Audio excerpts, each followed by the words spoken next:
तो प्यारे बच्चे, चलिए फिर से एक बार शुरुआत कर लेते हैं। मोशन इन स्ट्रेट लाइन हम 11th को कवर कर रहे हैं एकेडमिक के अंदर, और उसके 11 लेक्चर कंप्लीट हो चुके हैं। ऑलरेडी ये 12वां लेक्चर है, जिसके अंदर हम अगेन एक छोटा सा टॉपिक है जो है derivation of equation of motion by graphical method. आपने देखा हमने कैलकुलस मेथड से भी सॉल्व कर लिया, काइनेमेटिक इक्वेशन भी निकाल ली, लेकिन अब उन काइनेमेटिक इक्वेशंस को हम निकालेंगे ग्राफिकल मेथड से। इससे लास्ट लेक्चर जो था, मतलब लेक्चर नंबर 11 जो था, उसके अंदर ग्राफिकल मेथड से मैंने कुछ बेसिक चीज़ें समझाई थी, जैसे कि वेलोसिटी टाइम ग्राफ तीनों बताए थे। उसी तरह से पोजीशन टाइम ग्राफ के बारे में भी बता चुका हूँ, जिनका यहाँ सबसे ज़्यादा इस्तेमाल होगा। यहाँ पर बेसिकली जो इस्तेमाल होने वाला है वो होने वाला है वेलोसिटी टाइम ग्राफ। अब ये भी 3 तरह का था, मैंने आपको बताया था, लेकिन यहाँ पर मैं वो यूज़ करूँगा जिसके अंदर मेरे पास एक्सीलरेशन ए होगा। It means uniformly accelerated motion की बात करूँगा। तो चलिए शुरुआत कर लेते हैं। और आपको एक छोटी सी बात पता भी है यार, ये जो इक्वेशन ऑफ मोशन है ये तभी वैलिड है जब आपके पास ए एक्सीलरेशन होना चाहिए। अगर आपके पास ए एक्सीलरेशन नहीं है, इट मीन्स बॉडी जो है वो यूनिफॉर्मली एक्सीलरेटेड मोशन नहीं कर रही, तब ये इक्वेशन ऑफ मोशन वैलिड नहीं होती हैं। ये इक्वेशन ऑफ मोशन तभी वैलिड होती है जब एक्सीलरेशन ए होता है। ठीक है भाई, तो इसलिए हमारे पास ग्राफ भी वही यूज होगा वेलोसिटी टाइम में जो हमारे पास यूनिफॉर्मली एक्सीलरेटेड मोशन का था। तो चलो ले लेते हैं जल्दी से, फटाफट टाइम को ना वेस्ट करते हुए। ठीक है भाई, पहला क्या है, फर्स्ट वाला ले रहा हूँ। चलो एक नॉर्मल सा ग्राफ बना लेता हूँ, वेलोसिटी टाइम ग्राफ। देखिएगा भाई, आपको पता है मैंने समझाया हुआ था आपको कि आपने जो टाइम एक्सिस थी वो ये थी आपके पास एक्स एक्सिस वाली, ये आपके पास टाइम एक्सिस है, और ये आपके पास वेलोसिटी एक्सिस है। ठीक है भाई, वही तरीका मेरा पुराना वाला, और जो कि अपने आप में एक दमदार तरीका है कि कोई भी बंदा यूनिफॉर्मली एक्सीलरेटेड मोशन कर रहा है, इट मीन्स उसके ईच एंड एवरी सेकेंड में वेलोसिटी ऑब्जेक्ट की लगातार इंक्रीज होगी। नो डाउट आपको अच्छे से पता भी है, आप लोगों ने अच्छे से सुना भी था मेरी बात को, उसी को हम यहाँ पर लेंगे। अब मैंने आपको बताया था कि सपोज दैट कोई बंदा बहुत दूर से स्टार्ट करता हुआ आ गया, अपने घर से चलता हुआ आ रहा है, और आप कहीं रोड पर रास्ते में बैठे हुए हो, उस ऑब्जेक्ट की या उस बंदे की जो मोशन है वो है यूनिफॉर्मली एक्सीलरेटेड मोशन। तो इसके हर एक सेकंड में उसकी स्पीड लगातार इंक्रीज होती हुई चली जाएगी। लेकिन एक बंदा जो ऑब्जर्व कर रहा है, उसने ऑब्जर्व किया कि यार ये बंदा यहाँ से यहाँ तक निकल कर गया, तो उसने उस सेक्शन को कट कर लिया। आप समझे मेरी बात को, उसने उस सेक्शन को कट कर लिया और उस पर स्टडी करना चाहा। मैं जैसे कि आपको बताता हुआ आया हूँ उसी के हिसाब से चलूँगा। सपोज दैट कि ये उसका अपना मोशन है यूनिफॉर्मली एक्सीलरेटेड मोशन, और किसी ऑब्जर्व करने वाले ने ऑब्जर्व कर लिया ए से बी तक के लिए है। अब जाहिर सी बात है यार, ए पर जो बंदा चलकर आ रहा है यूनिफॉर्मली एक्सीलरेटेड मोशन से, उसके पास अपना कुछ इनिशियल वेलोसिटी होगा, यहाँ पर कुछ ना कुछ उसके पास वेलोसिटी होगा। लेकिन जो स्टडी कर रहा है ए से बी तक, उसके लिए ये ए पॉइंट पर जो वेलोसिटी होगी वो कहलाएगी initial velocity. Let us suppose कि ये यू है। अब यहाँ से एक ऑब्जर्व करने वाला ऑब्जर्व कर रहा है, उसके पास t इक्वल टू कितना होगा, 0 होगा। तो शुरुआत में ऑब्जेक्ट के पास कितनी वेलोसिटी, u। अब ये लगातार बंदा आगे को मूव कर रहा है, जिसको आप देख रहे थे कि हाँ गाड़ी लेके जा रहा है। अब t टाइम बाद सपोज दैट ये b पॉइंट पर पहुंच गया, तो यहाँ पर जो वेलोसिटी होगी वो मेरी ऑब्जर्वेशन के हिसाब से फाइनल वेलोसिटी v होगी। तो आई होप आपने ये सिंपल सी बात समझ ली होगी। इस बात को हम ऐसे लिख लेते हैं, लेट अस सपोज कि ऑब्जेक्ट जो है उसकी खुद की एक इनिशियल वेलोसिटी u है, उस इनिशियल वेलोसिटी से स्टार्ट हुआ, किसी पर्टिकुलर टाइम के बाद उसके पास जो वेलोसिटी हो जाती है वो हो जाती है v, है ना। तो उसके हिसाब से फिर ग्राफ किस तरह से प्लॉट होता है आपको अच्छे से पता है। फिर ग्राफ हमारा कुछ इस तरीके से जाता है कि सपोज दैट शुरुआत में जो वेलोसिटी थी वो थी उसके पास u, और किसी पर्टिकुलर टाइम में, उस टाइम को आपने t कह दिया, उसके पास वेलोसिटी जो हुई वो कौन सी वेलोसिटी हुई, फाइनल वेलोसिटी, जिसको मैं कहूँगा v। ठीक है भाई, इस फाइनल वेलोसिटी पर जो टाइम है उस टाइम एक्सिस पर परपेंडिकुलर डाल दो। लेट अस सपोज कि वो है t। ठीक है भाई, ये टाइम कितना है, t हो गया। इसको बिल्कुल सीधा ड्रॉ कीजिएगा ताकि आपको देखने में भी अच्छा लगे। भाई देखने में भी अच्छा होना चाहिए ना। देखो ये है t, तो यहाँ पर ले लेता हूँ मैं इस t को, कोई दिक्कत नहीं, किसी को कोई प्रॉब्लम नहीं होनी चाहिए क्योंकि सब कुछ वही है। ठीक है, अब मैं क्या कर रहा हूँ, मैं इसको एक इस तरह से ले रहा हूँ। मैं देख रहा हूँ इसके अंदर क्या देखना चाह रहा हूँ, मैं क्या निकालना चाह रहा हूँ, मैं ये देखना चाह रहा हूँ कि यार एक्चुअल में मेरी वेलोसिटी में कितना चेंज आया। किसी पर्टिकुलर टाइम में, तो आप नॉर्मली ये कहोगे कि ये जो है ये चेंज है, ये है v माइनस यू, ये है चेंज वेलोसिटी के अंदर। मैं ये कहूँगा कितने टाइम में है, तो आप कहोगे time interval t minus zero, तो t माइनस जीरो तो ये t ही रह जाएगा। तो इस हिसाब से ये पता चला कि ये t जो है वो एक्चुअल में o, और मैं इसके नामकरण कर देता हूँ। अब नामकरण से पता लगेगा, ये पॉइंट o है और ये पॉइंट b है, ये o है, ये a है, ऐसा करके चलो, ये b है और ये c है, ये d है, और इसको मैं ले लेता हूँ e पॉइंट। इसके हिसाब से जो AC है वो एक्चुअल में OD के बराबर होगा, क्योंकि ये इसके पैरेलल में। सिमिलरली OA जो है, OA ये वाला जो है, ये OA जो है वो DC के बराबर होगा बिल्कुल, क्योंकि इसके पैरेलल में। और यहाँ पर जो BC है, ये BC कब आया, जब पूरे वाले में से, मतलब V में से U को माइनस कर देंगे, तो जब V में से U को माइनस कर देंगे तो ये हिस्सा बचेगा जिसका नाम है V माइनस U। ये ग्राफ मैंने कल समझाए थे, अच्छे से समझाए थे। अगर यहाँ ग्राफ को समझाता हूँ तो फिर कल वाली बात का कोई मतलब नहीं रहता है, इसलिए आप ग्राफ को समझना है स्पेशली और अच्छे तरीके से। अगर आपको समझ में आ गया अच्छी बात है, बहुत टैलेंटेड बच्चे हैं आप, अच्छी बात है कि आपने चीज़ों को समझ लिया आसानी से। लेकिन अगर आप और अच्छे से समझना चाह रहे हैं तो आप मेरा लेक्चर नंबर 11 जरूर देखें, जिसमें आपको ये ग्राफ समझाए गए हैं। ठीक है भाई, अब चलिए चलते हैं फर्स्ट को। मैं इसमें लिख नहीं रहा, तारीफ नहीं करना चाह रहा, वही वाली कि ऑब्जेक्ट की इनिशियल वेलोसिटी u है, आफ्टर टाइम t उसकी वेलोसिटी v हो जाती है। ये बातें सब आपको पता है, सब किस तरह से तारीफ करनी है वो आपको पता है। जो भी ग्राफ में दे रखा होगा वो आप सब लिख दें। ठीक है, मैं डायरेक्ट अपने काम पर चलता हूँ, मुद्दे पर चलता हूँ। मुद्दा क्या है? मुद्दा ये है पहली वाली इक्वेशन के लिए, फर्स्ट इक्वेशन के लिए। ठीक है भाई, अब फर्स्ट इक्वेशन के लिए कैसे आपको पता है, ये है first equation of motion. First equation of motion के लिए आपको करना क्या होगा, बस ये देख लो।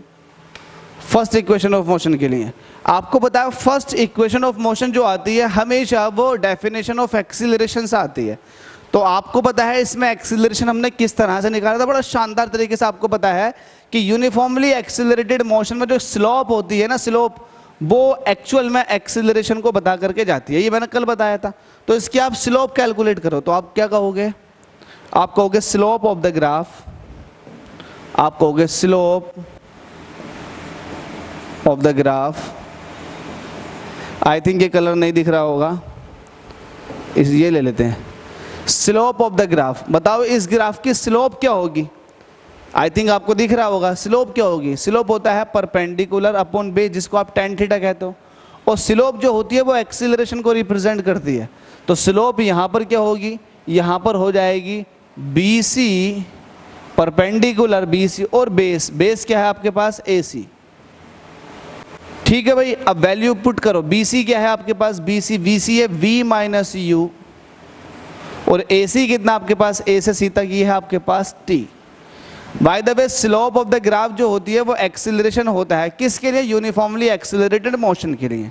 आई थिंक आपको समझ में आ रही हैं चीज़ें। इसको सॉल्व कर लेते हैं। ये हो जाएगा 80, ये हो जाएगा V माइनस U, U को इधर ले आओ तो आपके पास V इज इक्वल टू आ जाएगा U प्लस 80। यही हमारे पास फर्स्ट इक्वेशन ऑफ मोशन थी। तो ये आपने फर्स्ट इक्वेशन ऑफ मोशन बड़े सिंपल भाषा में बड़ी आसानी से सॉल्व कर दी। तो मुझे तो लगता नहीं कि आपसे अब कोई सी भी इक्वेशन बचेगी या कुछ भी आपके लिए टफ है। मुझे नहीं लगता भाई, बिल्कुल नहीं लगता। क्यों नहीं लगता? क्योंकि देखो नतीजा आपके सामने है, जैसा मैंने बताया बिल्कुल वैसा ही आपने किया और आंसर पाया। चलिएगा सेकंड वाली इक्वेशन की तरफ चल लेते हैं।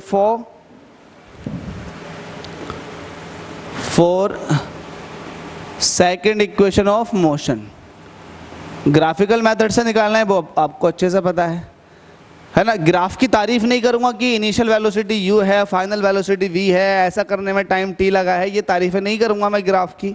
मैं डायरेक्ट मुद्दे पर आऊंगा। अब मुद्दा क्या है मेरे पास, आपको पता है सेकंड इक्वेशन ऑफ मोशन अगर आप देखोगे तो s is equal to ut plus half at square होता है। s जो है वो डिस्टेंस को बताता है, क्योंकि यहाँ पर जो मोशन मैं ले रहा हूँ वो एक स्ट्रेट लाइन में ले रहा हूँ।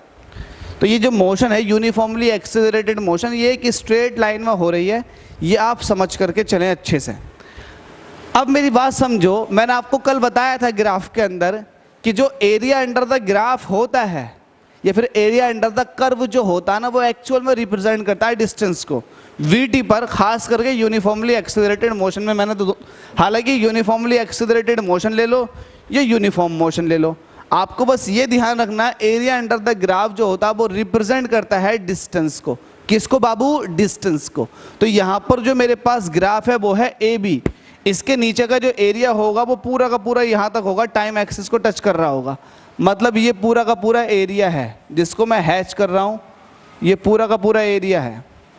तो जब भी मेरे सामने ये वाली बात आएगी कि भाई डिस्टेंस बताओ कि टी टाइम इंटरवल में बॉडी ने कितना डिस्टेंस ट्रैवल किया ए एक्सेलरेशन से, तो मैं क्या कहूँगा? मैं यही कहूँगा भाई, क्या? Since body is moving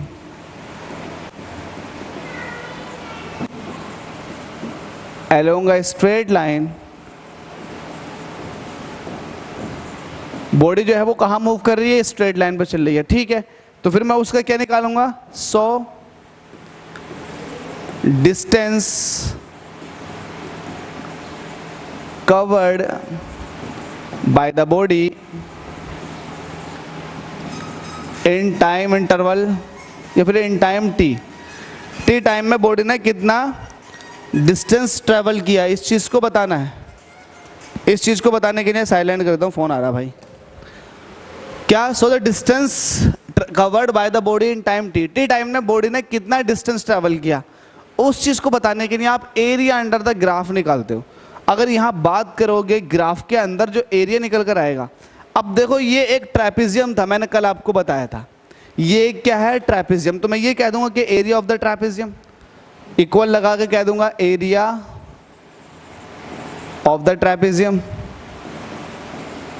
trapezium, तो ट्रैपेजियम का एरिया होगा वही मेरा क्या होगा? एरिया अंडर द ग्राफ होगा। अब ये ट्रैपेजियम जो है एक्चुअल में कितने भागों से मिलकर बना हुआ है? ये देखो, ये ट्रैपेजियम जो है यहाँ पर देखो, ये रेक्टेंगल है जिसको मैं डबल हैच कर रहा हूँ, और ऊपर जो है वो है ट्राइंगल। तो मैं इसको तोड़ के कह सकता हूँ कि area of rectangle plus area of triangle.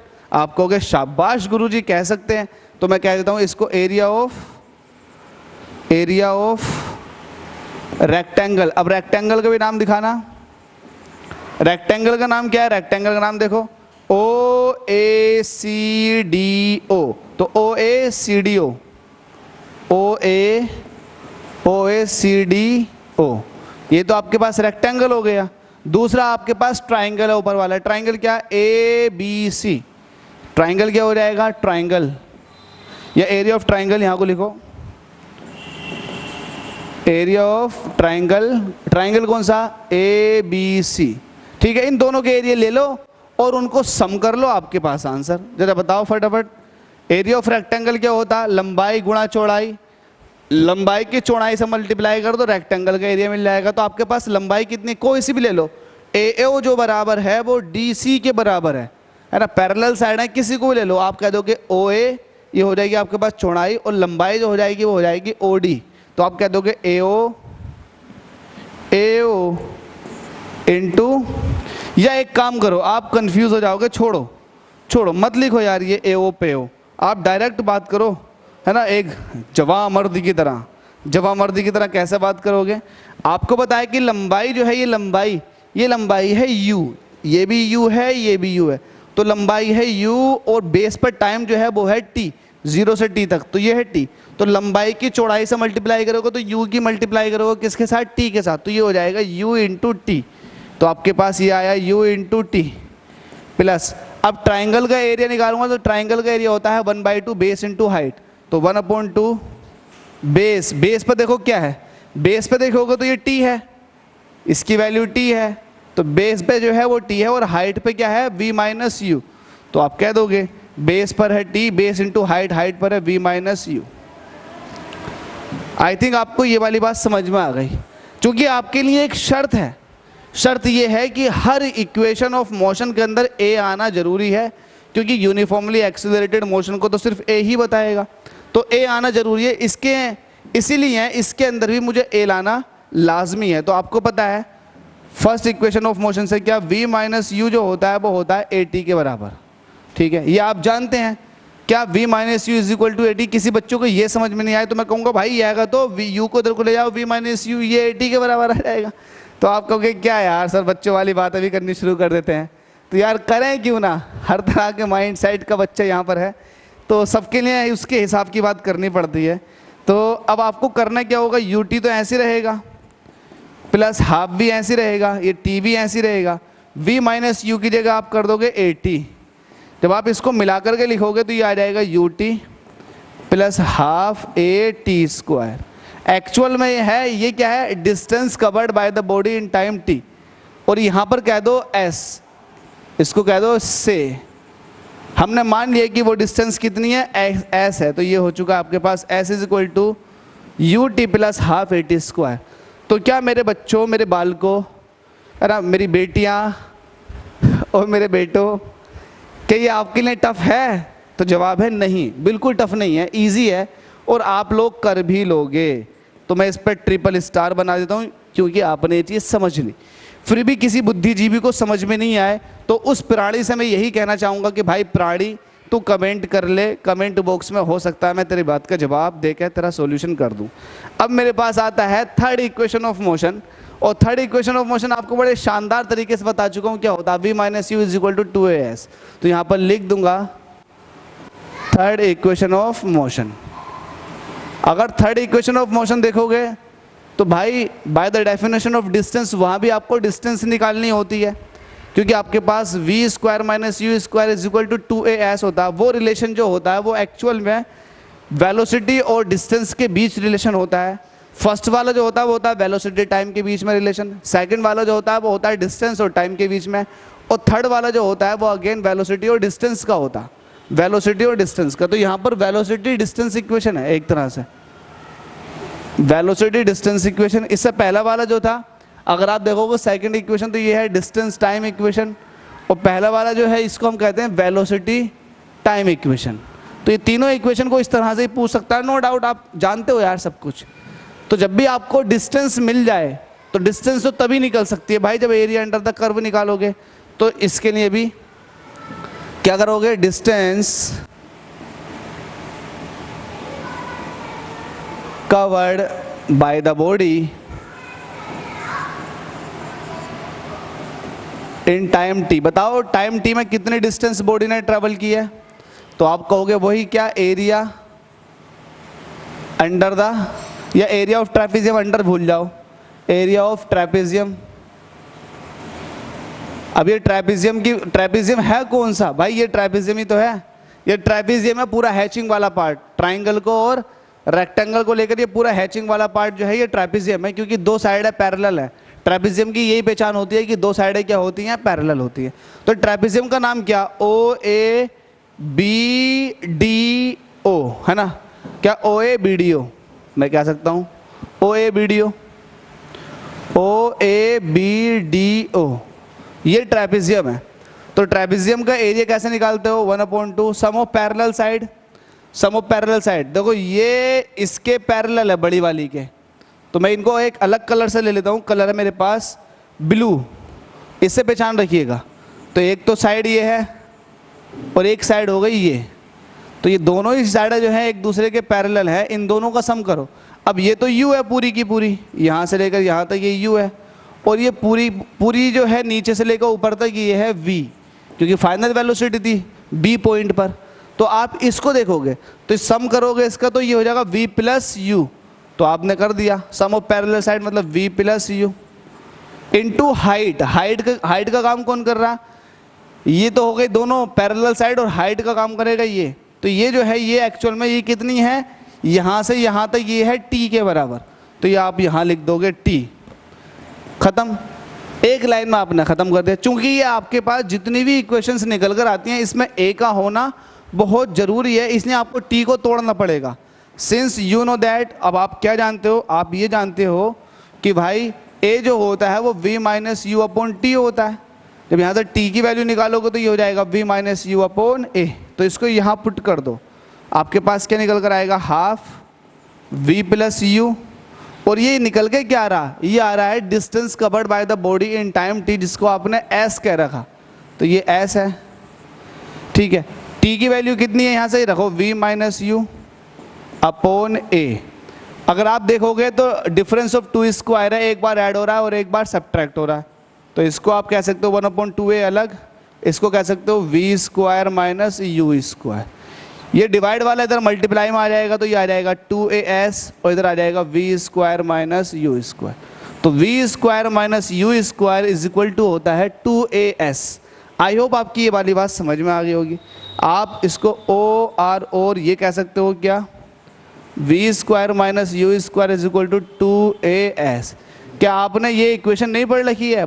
बिल्कुल पढ़ रखी है, यही तो आपके पास थर्ड इक्वेशन ऑफ मोशन है। तो इस तरह से आपने तीनों इक्वेशन ऑफ मोशन निकाल दी बाय ग्राफिकल मेथड। अब आपका कोई मेथड नहीं बचा जिसके थ्रू मैंने इक्वेशन ऑफ मोशन ना निकलवाई हो, सारे के सारे करा दिए। अब आप लोगों की एक रिस्पॉन्सिबिलिटी बनती है कि वीडियो को शेयर भी करें, वीडियो को दूसरों तक पहुंचाएं, अपने साथियों को बताएं, अपने क्लासमेट को बताएं और चैनल को सब्सक्राइब करवाएं खुद से उनका मोबाइल लें और लें चैनल को सब्सक्राइब कर दें प्रिपरेशन अड्डा एकेडमिक को। ऐसा करने से ये होगा कि मुझे और ज़्यादा मोटिवेशन मिलेगा जिसकी वजह से मैं आपकी और ज़्यादा मदद कर सकता हूँ। इतना करना है आपको बस, और मैं आपके लिए सारा कंटेंट फ्री ऑफ कॉस्ट लेकर आता रहूँगा। फिलहाल मैंने अभी आपको इक्वेशन ऑफ मोशन बताया बाय ग्राफिकल मेथड। यहाँ तक हमारा लेक्चर नंबर 12 आ गया। इस चैप्टर को लगभग हमने कंप्लीट कर दिया 85% चैप्टर हमारा पूरी तरह से फिनिश हो चुका है, सब चीज़ पढ़ ली। अब एक्सरसाइज बचेगी, एक्सरसाइज को करते रहेंगे और नेक्स्ट चैप्टर स्टार्ट कर देंगे। फिलहाल आपके लिए ये बहुत इंपॉर्टेंट है, इसको देखें। अगर किसी बच्चे की समझ में नहीं आया तो भाई पूछने का बिल्कुल भी संकोच ना करें, पूछें, खुल करके पूछें और मैं आपको जवाब दूंगा पूरा का पूरा। वीडियो देखने के लिए आपका बहुत बहुत धन्यवाद।